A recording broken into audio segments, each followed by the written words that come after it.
we're going to touch on, our topic is going to be the sin within. You see, my brothers and sisters, you see, I don't try to be bigger than I am, because I recognize that I myself is prone to wonder. And in Romans chapter 7, beginning at verse 13, here Paul, the great Paul, the one that was saved on the Damascus road, Paul recognized that he had something in him. My God, he recognized that he had something in him, even though he was in a safe state. And it says in verse 13, as then what is good, it says, as then what is good become dead to me? Certainly not, but sin, that it might appear sin, was reproducing dead in me through what is good.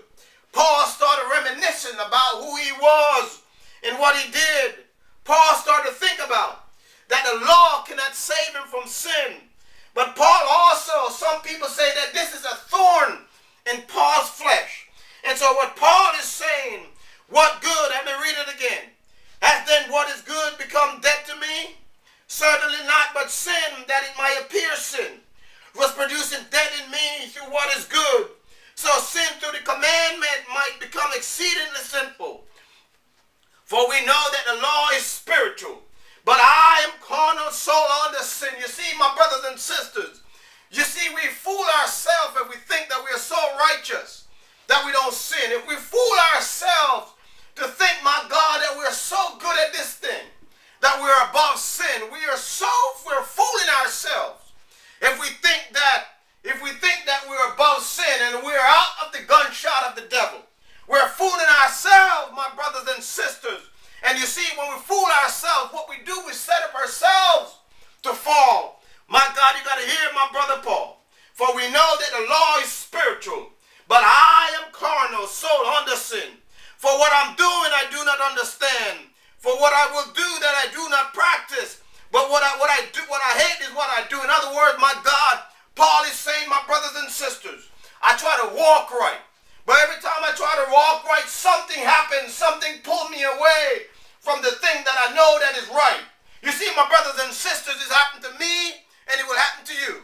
You see, it don't take much for you to be driving down the road, and all of a sudden, some person decide to cut you off when you're in the wrong position, and all of a sudden, that finger start coming out that car.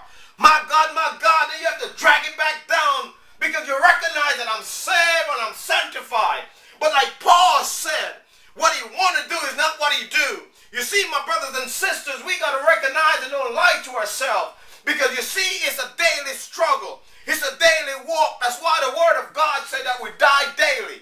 Why? You see, my brothers and sisters, is because our walk, you got to understand that God is a tug of war between the devil and God for your soul. Because here's what's going on. My brothers and sisters, you're born in sin and shaped in iniquity. But when Jesus Christ comes in, you're looking now at the heavenly things. And so there's a tug of war between the devil and God for your soul. There's a tug of war between God and devil. Because you see, my brothers and sisters, one spirit is trying to make an example out of you.